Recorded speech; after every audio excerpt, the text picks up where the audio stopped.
지난 주일에 우리는 오늘 본문 앞단락인 마태복음 7장 13절 14절 말씀을 통해 멸망으로 인도하는 문이 기다리고 있는 넓은 길이 아니라 생명으로 인도하는 문이 기다리고 있는 좁고 협착한 길을 따라 걸어가야 한다는 것을 살펴보았습니다. 기억나시나요? 네, 한 두세 분 정도 기억나셨네. 만약 우리가 멸망으로 인도하는 넓은 길과 생명으로 인도하는 좁은 길을 명확히 구분할 수 있다면 주님의 그 말씀에 좀 더 쉽게 우리가 순종할 수 있겠지요. 그런데 문제는 우리가 매일 선택하고 또 걸어가고 있는 그 길이 어떤 길인지 잘 모를 수 있다는 데 있습니다. 그러니 대부분의 사람들이 넓은 길로 걸어가면서도 그 길이 자신을 멸망으로 이끄는 길인지 잘 알지 못하고 그 넓은 길을 따라 걸어가는 것입니다. 오늘 본문은 그렇게 우리가 걸어가는 길의 정체성을 모호하게 만들고 심지어 잘못 인도하는 사람들이 있다, 그렇게 가르쳐 줍니다. 우리가 넓은 길을 잘 분별하지 못하는 이유는 그 길로 우리를 인도해가는 어떤 존재들이 있다는 것이죠. 오늘 본문에서 예수님은 그들을 거짓 선지자다, 그렇게 부르고 계시는데요. 지난 주일에 살펴보았던 바로 앞단락 13절 14절에서 멸망으로 인도하다, 또 생명으로 인도하다라고 할 때 인도하다라고 번역된 헬라어가 아파고입니다. 이 아파고는 어디로라는 뜻을 가진 아포와 어디 인도하다라고 뜻을 가진 아고의 합성어로 이 아파고는 무슨 뜻이 되느냐? 어디로 데리고 가다, 끌어가다, 인도하다라는 뜻을 가지고 있는 헬라어 단어가 이 아파고입니다. 따라서 멸망으로 인도하는 문이라고 예수님께서 말씀하신 것은 그 문이 우리를 멸망으로 이끌어 간다는 것이 아닙니다. 그 말 속에는 우리를 멸망의 문으로 인도하는 누군가 혹은 무엇인가가 존재한다는 것이 그 말 속에 내포되어 있는 것이죠. 우리 함께 오늘 보면 마태복음 7장 15절 말씀을 한 목소리로 한 번 더 읽어보도록 하겠습니다. 마태복음 7장 15절 말씀 함께 읽습니다. 시작. 거짓 선지자들을 삼가라. 양의 옷을 입고 너희에게 나아오나 속에는 노략질하는 일이라.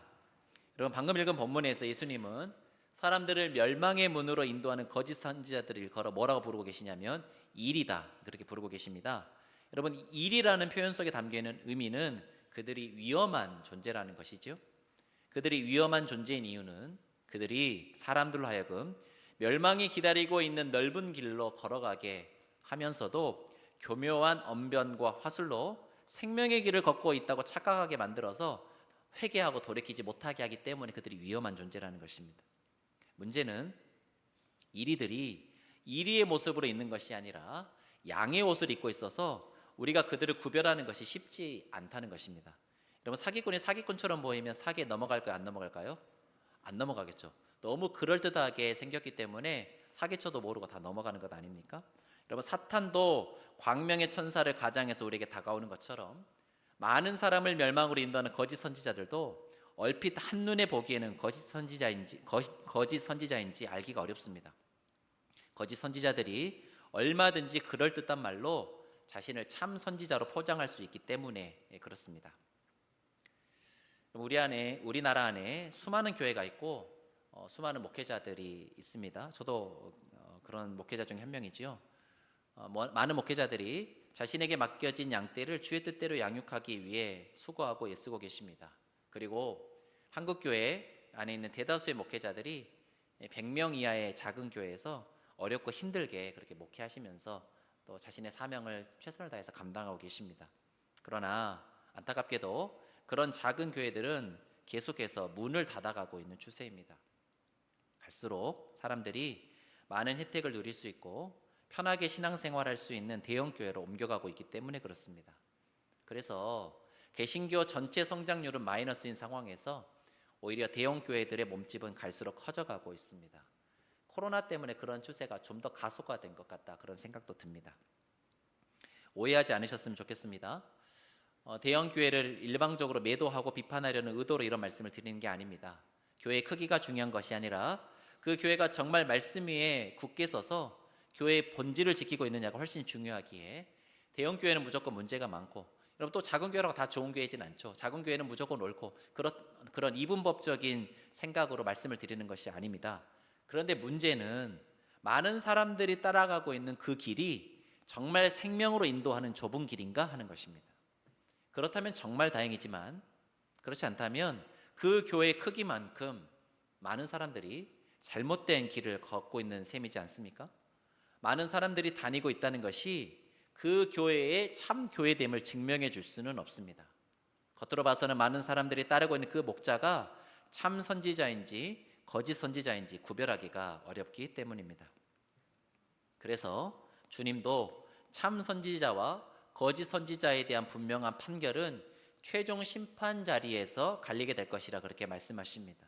그 말씀에는 그만큼 지금 현재의 모습 가지고서는 참 선지자와 거짓 선지자를 분별하는 것이 쉽지 않다, 그런 의미가 내포되어 있는 것이지요. 우리 함께 오늘 본문 22절 23절 말씀을 우리 한번 한 목소리로 읽어볼까요? 22절 23절입니다. 시작. 그날에 많은 사람이 나더러 이르되 주여 주여 우리가 주의 이름으로 선지자 노릇하며 주의 이름으로 귀신을 쫓아내며 주의 이름으로 많은 권능을 행하지 아니하였나이까 하리니 그때 내가 그들에게 밝히 말하되 내가 너희를 도무지 알지 못하니 불법을 행하는 자들아 내게서 떠나가라 하리라. 아멘. 여러분 22절에 나오는 그날은 마지막 최종 심판의 날을 가리킵니다. 주님은 그 마지막 심판의 날에 거짓 선지자들이 거짓 선지자들로 밝혀질 것이다, 그렇게 말씀하십니다. 자, 그런데 그날에 거짓 선지자로 판명될 그들도 예수님을 주님이라고 부르고 예수님의 이름으로 선지자 노릇했고 예수님의 이름으로 귀신을 쫓아내기도 했고 예수님의 이름으로 권능을 행하기도 했다는 것이지요. 여러분, 만약 누군가가 예수님의 이름으로 예언하고 귀신을 쫓아내고 많은 권능을 행했다면 여러분, 그 사람 어떤 사람이라고 생각하겠습니까? 믿음 좋은 사람이라 생각하겠고 신령한 사람이라 생각하면서 그를 따를 가능성이 높지 않겠습니까? 그러나 예수님은 마지막 심판의 날에 그들에게 내가 너희를 도무지 알지 못하니 불법을 행하는 자들아 내게서 떠나가라, 그렇게 말씀하시겠다는 겁니다. 여러분, 이것은 굉장히 충격적인 말씀입니다. 22절 말씀에는 예수님께 마지막 심판의 선고를 받은 거짓 선지자들도 자신들이 그런 심판의 선언을 받을 줄 모르고 주님 앞에 서게 될 것이라는 뉘앙스가 물씬 풍깁니다. 아마도 그들은 주님을 잘 안다 여기고 평생 주님의 일을 한다고 생각했을 것이며 어쩌면 주님을 사랑한다고 생각하며 살았을는지도 모릅니다. 그러나 그들을 기다리고 있는 것은 영원한 심판의 선언이었습니다. 22절 말씀을 통해 알 수 있는 것은 예언하고 귀신을 쫓아내고 큰 권능을 행한다고 해서 그가 참 선지자라고 말할 수는 없다는 것입니다. 요즘 우리에게로 적용해서 말해보자면 주회를 한다고 해서 목회해서 교회를 크게 일군다고 해서 어떤 그런 신앙적인 일에 큰 성과를 나타내 보인다고 해서 참 선지자, 참 목회자, 참 그리스도인이 되는 것은 아니라는 것입니다. 어떠한 종교적 업적이 마지막 심판의 날에 우리의 구원을 보장해주는 근거가 될 수 없습니다. 하나님, 내가 교회를 이만큼 읽었는데요, 이것이 구원의 근거가 될 수는 없다는 것입니다. 그것은 우리 구원에 요만큼도 영향을 미치지 않아요. 이 말씀을 있는 그대로 받아들인다면 주의 일을 하고 있다고 자부하는 많은 목회자들이 마지막 심판의 날에 심히 당황할 가능성이 높겠다 싶습니다. 지금 이 주일 강단에서 설교하고 있는 저도 예외라고 할 수는 없겠지요. 그러니 우리는 마지막 심판의 날까지 교만하지 말고 두렵고 떨림으로 우리의 구원을 이루어갈, 겸손하게 우리의 구원을 이루어갈 의무와 책임이 있는 것입니다. 구약에서도 보면 거짓 선지자와 참 선지자의 구별이 쉽지 않았다는 것을 알 수 있는데요. 신명기 13장에는 선지자나 꿈꾸는 자가 일어나 기적과 이사를 보인다고 해서 무턱대고 그를 따라가서는 안 된다, 그런 경고가 나옵니다. 그가 참 선지자인지 거짓 선지자인지 분별하고 만약 그가 거짓 선지자로 판명된다면 그를 반드시 죽이라는 단호한 명령도 기록되어 있습니다. 여러분, 신명기 13장 말씀을 통해서도 우리는 기적과 이사가 참 선지자의 기준이 아니라는 것을 알게 됩니다. 기적과 이사와 같은 뭔가 신비한 것을 추구하기 좋아하는 우리들에게 경종을 울리는 말씀이 아닐 수 없습니다. 이왕 구약의 내용을 말씀드렸으니까요, 구약에서 말하는 거짓 선지자들의 특징을 한번 살펴보려고 하는데요, 몇 군데 성경을 찾아보도록 하겠습니다. 우리 함께 예레미야 6장 14절 말씀을 찾아서 우리 한 목소리를 읽어보도록 하겠습니다. 예레미야 6장 14절, 구약 성경 1059쪽에 기록되어 있습니다. 구약 성경 1059쪽에 기록되어 있는 예레미야 6장 14절 말씀, 우리 찾아서 한 목소리를 읽어보겠습니다. 예레미야 6장 14절, 구약성경 1059쪽에 기록되어 있는 예레미야 6장 14절 말씀. 구약성경 1059쪽에 기록되어 있습니다. 예레미야 6장 14절 말씀 다 찾으셨으면 우리 한 목소리로 함께 읽어보도록 하겠습니다. 시작. 그들이 내 백성의 상처를 가볍게 여기면서 말하기를 평강하다 평강하다 하나 평강이 없도다. 자, 펜을 가지신 분들은 펜을 들어서 어디에 밑줄을 그어 보시느냐? 평강하다 평강하다 하나 평강이 없도다. 거기 밑줄 한번 그어 보실까요? 평강하다 평강하다 하나 평강이 없도다. 여러분, 이와 동일한 말씀이 예레미야 8장 11절에도 기록되어 있는데요, 우리 한두 장 뒤로 넘기셔서 예레미야 8장 11절 말씀도 찾아서 우리 한 목소리를 읽어보겠습니다. 1063쪽 예레미야 8장 11절 말씀 함께 읽어보겠습니다. 8장 11절입니다. 시작. 그들이 딸 내 백성의 상처를 가볍게 여기면서 말하기를 평강하다 평강하다 하나 평강이 없도다. 어디 밑줄 그어보시면 될까요? 평강하다 평강하다 하나 평강이 없도다. 거기 밑줄 한번 그어보시죠. 여러분, 한 군데 더 찾아보도록 하겠습니다. 조금 뒤로 넘겨서 에스겔 13장으로 가볼 텐데요, 여러분, 에스겔 13장은 구약의 대표적인 거짓 선지자 본문 중에 하나입니다. 구약 성경 1166쪽에 기록되어 있는 에스겔 13장 9절 10절 말씀을 우리 찾아서 한 목소리를 읽어보도록 하겠습니다. 구약 성경 1166쪽에 기록되어 있는 에스겔 13장 9절 10절 말씀. 구약 1166쪽 에스겔 13장 9절 10절 말씀 찾으셨으면 우리 한 목소리를 읽겠습니다. 시작. 그 선지자들이 허탄한 묵시를 보며 거짓 것을 점쳤으니 내 손이 그들을 쳐서 내 백성의 공회에 들어오지 못하게 하며 이스라엘 족속의 호적에도 기록되지 못하게 하며 이스라엘 땅에도 들어가지 못하게 하리니 너희가 나를 여호와인 줄 알리라. 이렇게 칠 것은 그들이 내 백성을 유혹하여 평강이 없으나 평강이 있다 함이라. 어떤 사람이 담을 쌓을 때에 그들이 회치를 하는도다. 아멘. 여러분, 평강이 없으나 평강이 있다 함이라, 역시 거기에도 밑줄 한번 그어 보시죠. 평강이 없으나 평강이 있다 함이라. 여러분, 하나님은 여러분 심판의 말 듣는 게 좋겠습니까? 평강하다는 말 듣는 게 좋겠습니까? 평강하다는 말 듣고 싶은 거예요. 그런데 이스라엘 상황은 그런 상황이 아닌 거죠. 죄악을 범하고 있어서 하나님의 심판 아래 있고 그 심판의 선을 듣고 회개하고 돌이킬 줄 알아야 되는데 평강하다 평강하다 하니까 회개합니까? 안 합니까? 안 한다는 거예요. 여러분, 살펴보았듯이 구약에서 고발하고 있는 거짓 선지자들의 가장 두드러진 특징은 그들이 하나님의 말씀을 대언하는 것이 아니라 사람들이 듣기 좋아하는 소리를 잘한다는 것입니다. 그들은 백성들이 죄악으로 점철된 넓은 길을 걸어가고 있어도 그들의 죄를 지적하지 않습니다. 오히려 평강하다 평강하다 하면서 사람들의 그 죄악과 욕심을 합리화시켜 주므로 사람들이 계속 멸망을 향해 치닫는 넓은 길로 걸어가도록 만듭니다. 거짓 선지자들의 이러한 특징을 통해 알 수 있는 것이 있습니다. 그것은 바로 사람들이 거짓 선지자들의 메시지를 좋아한다는 것입니다. 심판이 있다라고 외치는 참 선지자들의 메시지보다 평강하다 외치는 거짓 선지자들의 메시지를 더 좋아한다는 거예요. 우리가 거짓 선지자들을 잘 분별하지 못하는 이유는 그들의 이야기가 내 귀에 달콤하게 들리기 때문입니다. 대표적인 메시지가 긍정의 힘류의 그런 메시지들입니다. 그런 메시지들은 예수 믿기에 마땅히 걸어가야 할 십자가의 길은 외면한 채 이 땅에서 복받고 잘 되는 것에만 온통 관심을 집중시킵니다. 의를 위하여 박해받는 것이 복이라는 그런 주님의 말씀 제쳐둔 채 자신의 욕심을 복이라고 하는 단어로 치환해서 자신이 원하는 바로 그 현세적인 복을 받으려고 예수님을 믿는 것이지요. 설교자가 죄에 대해 지적하고 하나님의 말씀대로 살아가야 하는 좁은 길에 대해 선포하면 사람들은 그런 설교를 부담스러워합니다. 그런 메시지가 들리는 교회는 잘 가려하지 않습니다. 반면에 예수 믿으면 잘 될 거라고 이야기해주는 그런 교회에는 사람들이 몰립니다. 그렇게 모여서 서로 자기들끼리 돌봐주면서 그들만의 리그를 만들어가는 것이죠. 그렇게 해서 어떤 교회는 사람들이 몰려가고, 그래서 그 교회의 목사님은 능력이 많은 목회자, 뭔가 목회 성공한 목회자로 그렇게 떠받들여지는 반면에 어떤 교회는 사람들이 떠나가고 그 교회 목사님은 생계를 걱정해야 하는 이른바 무능한 목회자로 전락하고 마는 것이죠.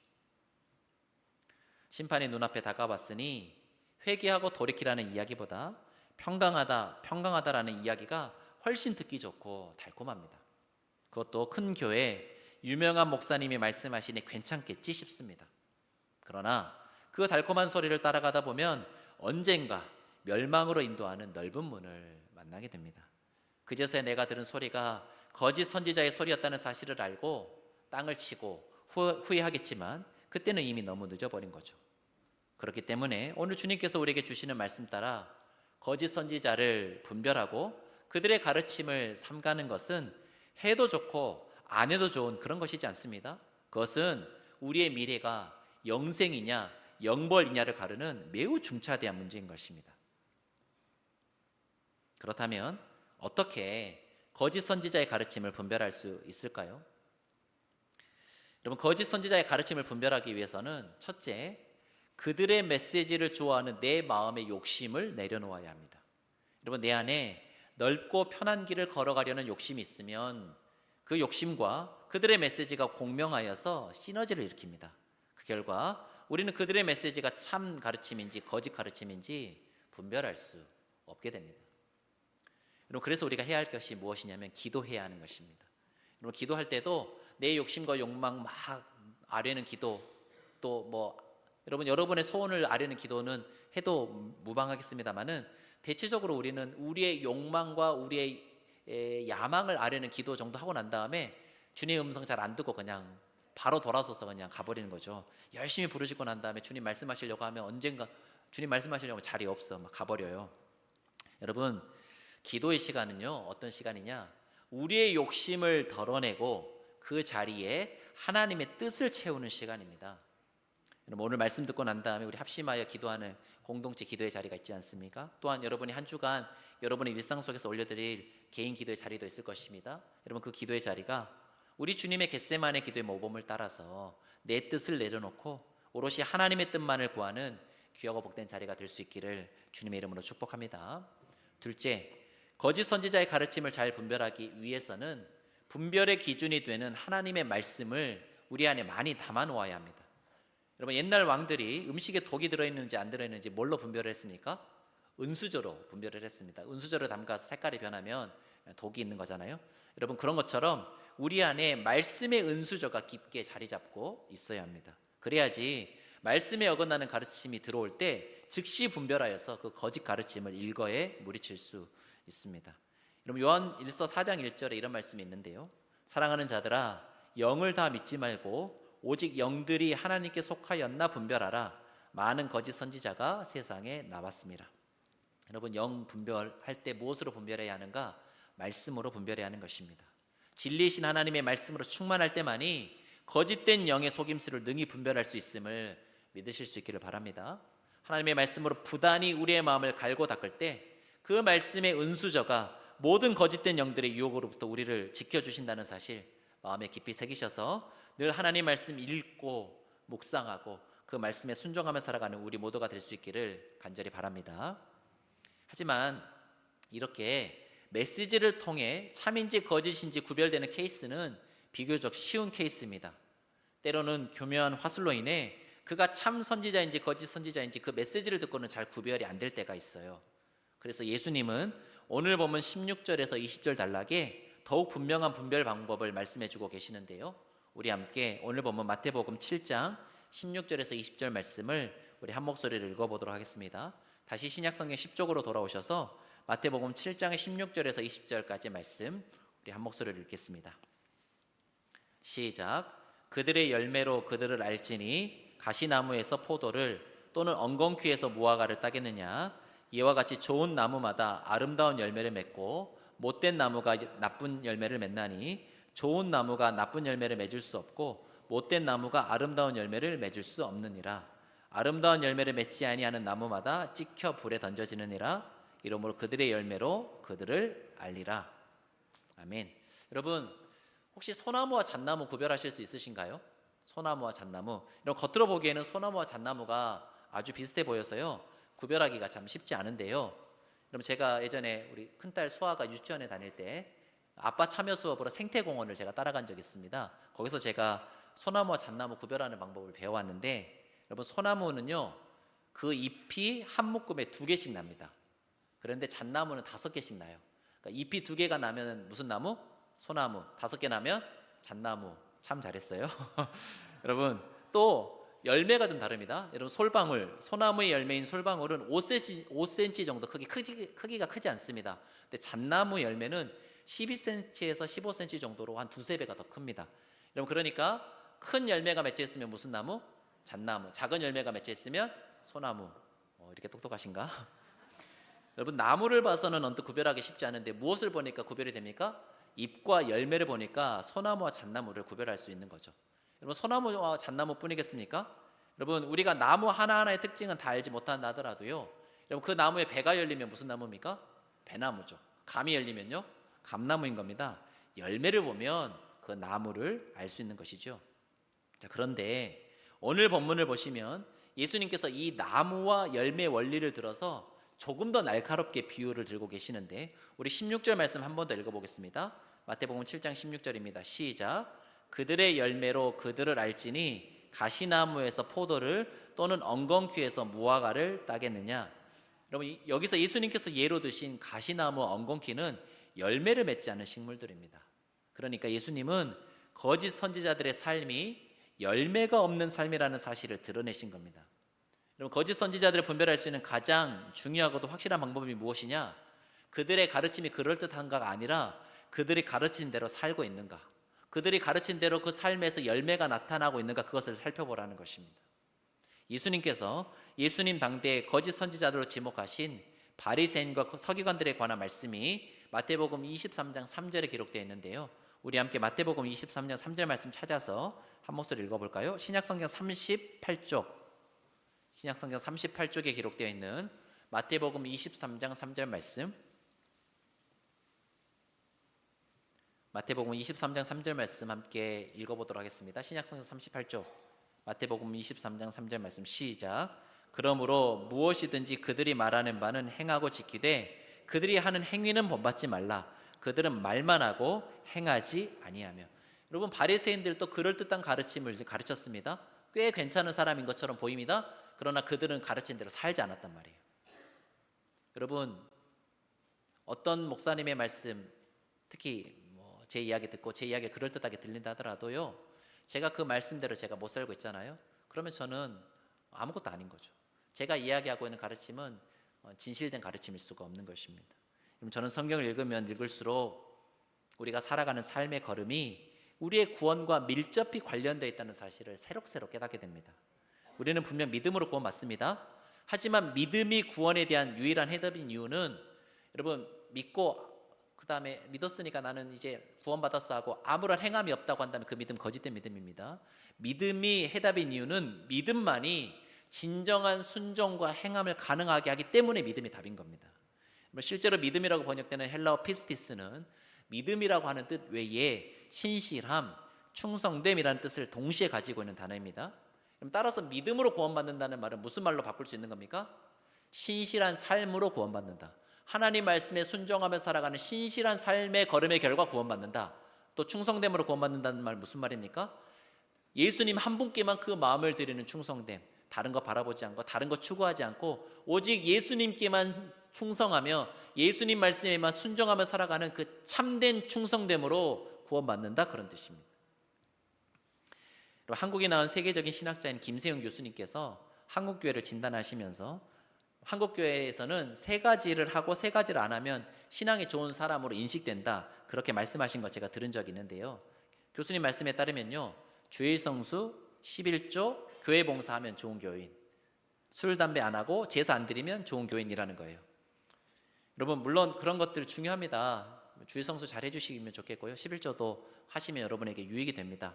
교회 봉사, 여러분 교회 봉사 해달라고 전교회 봉사 신청서 이런 거 나눠드리기도 하고 그랬지 않습니까? 여러분, 그런 것들 안 중요한 것이 아닙니다만은, 하지만 그리스도인이 된다는 것, 주님의 제자가 된다는 것은 그것보다 훨씬 더 높은 차원의 이야기입니다. 우리 함께 마지막으로 오늘 본문 21절 말씀, 마태복음 7장 21절 말씀 우리 마지막으로 읽어보도록 하겠습니다. 마태복음 7장 21절 말씀입니다. 함께 읽어볼까요? 시작. 나더러 주여 주여 하는 자마다 다 천국에 들어갈 것이 아니요 다만 하늘에 계신 내 아버지의 뜻대로 행하는 자라야 들어가리라. 아멘. 여러분, 예배 잘 드리는 것 아주 중요합니다. 교회에서 봉사하는 것도 정말 중요합니다. 주의 이름으로 행하는 사역들도 꼭 필요합니다. 그러나 그것이 우리의 구원을 보증해 주는 것은 아닙니다. 내 삶의 근본적인 변화가 일어나 내 뜻과 내 욕심이 아니라 하나님의 뜻대로 살아가는 사람이 되는 것이 훨씬 더 중요합니다. 시간이 많이 지나갔기 때문에 하늘에 계신 내 아버지의 뜻대로 행한다는 걸 알아야 될 것 같은데, 이거는 to be continued, 다음 주일에 하도록 하겠습니다. 지금 12시가 넘어갔기 때문에 지금 다 나눌 수는 없어요. 다음 주에 하겠습니다. 오늘 기억하실 것은 우리가 우리의 욕심을 자극하고 우리의 죄악을 합리화해 주는 그런 거짓 메시지 버려야 한다는 것입니다. 그 메시지 쫓아가서는 안 된다는 것입니다. 부단히 말씀에 집중하고 기도에 몰입함으로 우리에게 들려오는 메시지들을 잘 분별해야 한다는 것입니다. 그렇게 분별된 진리의 말씀에 신실히 반응하고 성실히 순종함으로 우리의 신앙이 우리의 삶의 열매로 드러나야 한다는 것입니다. 말씀을 맺겠습니다. 저는 설교를 준비하면서 오늘 본문의 말씀이 그 누구보다 저를 향한 말씀입니다, 그렇게 생각하면서 설교를 준비했습니다. 한강교회 성도님들에게 바른 말씀 전해야 하는 것이 제 사명이고, 제가 거짓 선지자가 돼서는 안 되겠다. 제가 전하는 말씀이 하나님께서 전하시는 진리의 말씀이 되어야 할 것이고, 그러기 위해서는 무엇보다 내가 그 말씀에 깨어 있어야 되고 그 말씀 순종하며 살아가야겠다. 부단히 제 삶을 돌아보고 그렇게 목회해야겠다. 그런 결단을 제가 하면서 설교를 준비했습니다. 사랑하는 성도 여러분, 동일한 은혜가 말씀을 듣고 계시는 여러분께도 충만히 넘치시기를 축복합니다. 오늘 주신 귀한 말씀 따라 우리 속에 계신 성령님의 인도하심과 도우심으로 진리 되신 하나님의 말씀 앞에 늘 바르게 서서 그 말씀에 신실히 반응하고 성실히 순종하며 살아가심으로 달려갈 길 다 마치고 주님 앞에 서는 그날, 주님께 드릴 아름다운 삶의 열매를 들고 주님의 웃는 얼굴 만나 뵐 수 있는 귀하고 복된 한강교회 모든 성도님들 다 되시기를 주님의 이름으로 간절히 축원합니다. 시간 말씀 생각하시면서 함께 찬양하고 기도하는 시간 갖도록 하겠습니다. 주께서 주신 동산에라고 하는 찬양인데, 제가 굉장히 사랑하고 또 좋아하는 찬양입니다. 가사가 그렇지요. 주께서 주신 동산에, 하나님께서 우리에게 허락하여 주신 그 삶의 자리에서 땀 흘리며 씨를 뿌리며 내 모든 삶을 들여 주님을 예배함으로 주님께 합당한 삶의 열매를 올려드리는 우리 모두가 되기를 원합니다. 비바라는 앞을 가리고 내 육체는 쇠잔해져도 내 모든 삶을 드리리 내 사모하는 내 주님께. 땅끝에서 나를 부르신 그 삶의 자리에서 우리 주님을 맞으리 주께 드릴 삶의 열매 가득 안고, 땅끝에서 주님을 배우리 삶으로 노래했던 내 삶의 노래를 들고 주님 앞에 서는 그날, 주님을 찬양하며 주님을 기쁨으로 맞이하는 그날 사모하시면서 주님이 명하신 그 좁은 길, 내 삶으로 드리는 예배의 삶을 온전히 살아가겠노라 결단하시면서 함께 우리 찬양하도록 하겠습니다. 주께서 주신 동산에 찬양합시다.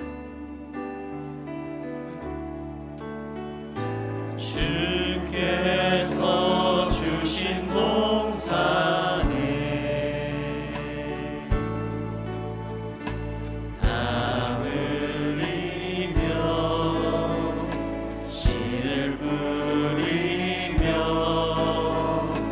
내 모든 삶을 드리리 날 사랑하시는 내 주님께. 비바람 앞을 가리고 비바람 앞을 가리고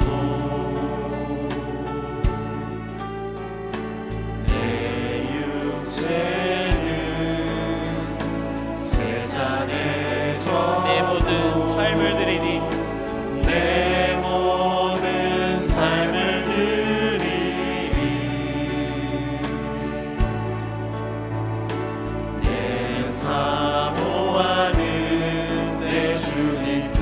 우리를 부르신 그 땅 끝에서 주님을 맞으리 땅 끝에서 주님을 맞으리 주께 드릴 열매 가득 안고 땅 끝에서 주님을 배우리 주께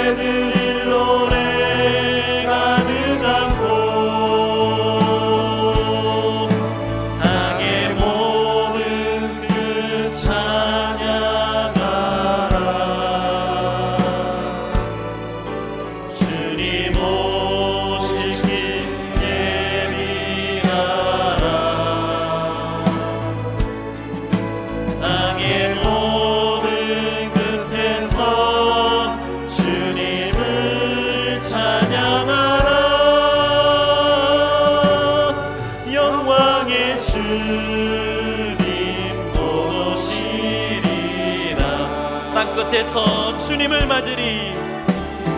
땅 끝에서 주님을 맞으리. 주께 드릴 열매 가득한 곳. 땅 끝에서 주님을 배우리. 주께 드릴 노래 가득한 우리 두 손 들고 찬양합시다. 땅의 모든 끝 찬양하라. 땅의 모든 끝 찬양하라. 주님 오신 길 예비하라. 땅의 모든 끝에서 주님을 찬양하라. 영광의 주님 곧 오시리라. 이 시간 말씀 생각하시면서 합심하여 기도하실 때 우리의 욕망을 자극하는 거짓된 메시지에 귀 기울이지 않고 우리에게 생명을 주시는 하나님의 말씀에 순종하며 순복할 수 있는 영적인 지혜, 영적인 분별력을 달라고 그렇게 기도하며 나아가도록 하겠습니다.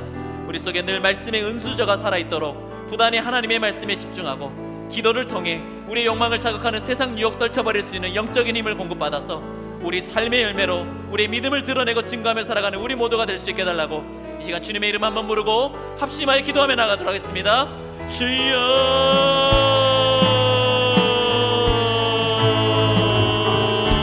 하나님 이 시간 말씀을 통하여서 하나님 우리를 멸망이 기다리고 있는 넓은 길로 걸어가게 하는 하나님 거짓 메시지들이 무엇인지, 하나님 거짓 선지자들이 누구인지를 살펴보았습니다. 하나님 우리 마음속에 하나님 평강하다 하나님 그렇게 우리의 삶을 돌아보지 못하게 하고 우리의 욕망을 따라 살아가게 만드는 하나님 그러한 거짓 메시지를 좋아하는 우리의 욕심과 욕망과 야망이 있음을 하나님 오늘 말씀을 통해 깨닫습니다.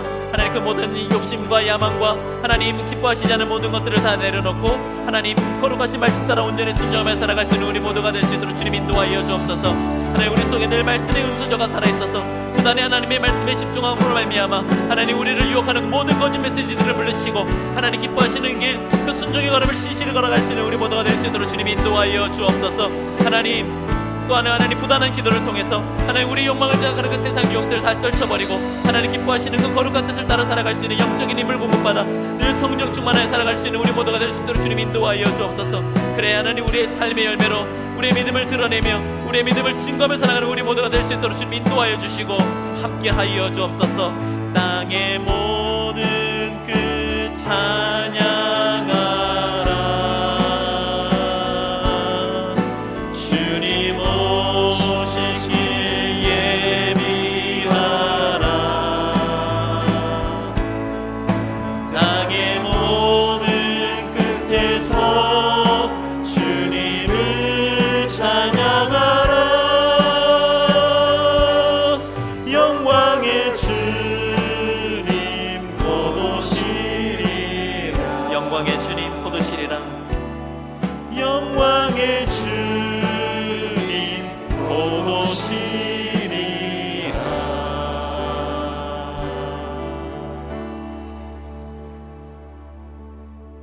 우리의 참된 목자가 되신 하나님, 거짓된 세상 속에서 우리를 불러 진리 가운데로 걸어가게 하신 우리를 진리의 구원 백성 삼아주신 은혜에 감사와 찬양을 올려드립니다.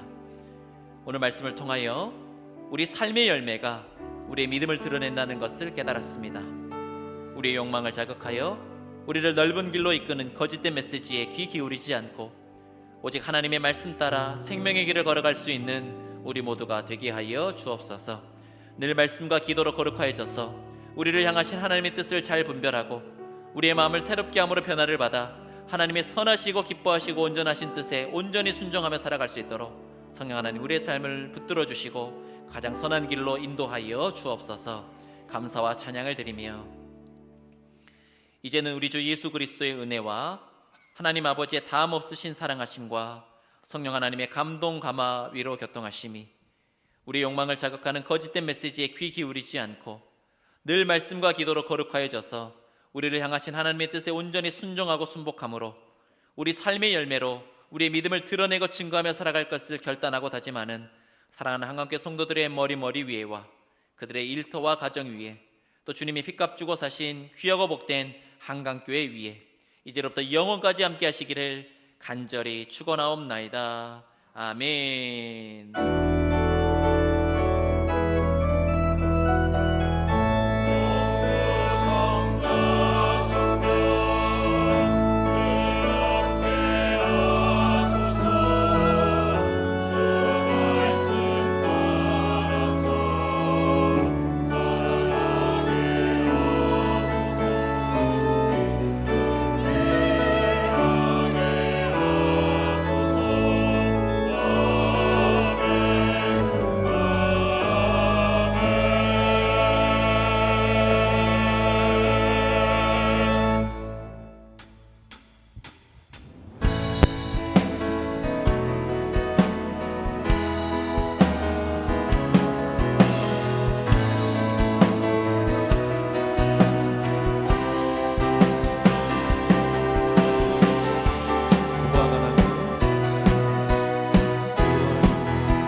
주의 이름 내 마음 다해 찬양해. 주를 바라볼 때 새 힘 주시리.